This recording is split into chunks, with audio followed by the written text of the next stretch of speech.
Well, thank you for joining me on this Wednesday morning. I'm glad that you're back, and I'm glad that we can share these thoughts from the throne of God. This week, we're talking about how to deal with conflict. Now, you and I as Christians, we have to understand that through this life and in this world, when we try to witness or testify of Jesus Christ, there is always going to be opposition. There's going to be disagreements. There's going to be contention. And that's what a conflict is all about. But we have to know how to deal with that conflict in order that we can be a winner. Now, today we go back to our scripture in 1 Samuel chapter 17, and we start reading in verse 49. Again, we're talking about the conflict between a boy David and a giant by the name of Goliath. In verse 49, and David put his hand in his bag and took thence a stone and slang it and smote the Philistine in his forehead, that the stone sunk into his forehead, and he fell upon his face to the earth. So David prevailed over the Philistine with a sling and with a stone,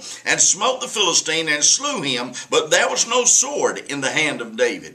Therefore David ran and stood upon the Philistine, and took his sword, and drew it out of the sheath thereof, and slew him, and cut off his head therewith. And when the Philistines saw their champion was dead, they fled. What is our lesson that we want to learn today? Well, it's this, that when we face conflict, we always finish the conflict before we assume our success.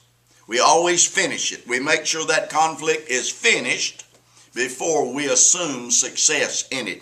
David had smote him with his rock, but he went and made sure that the conflict was finished. He used a sword to cut off his head. So any conflict you might have as a Christian, always remember that conflict must absolutely be finished before you can assume success as a believer. God bless you. I will see you tomorrow.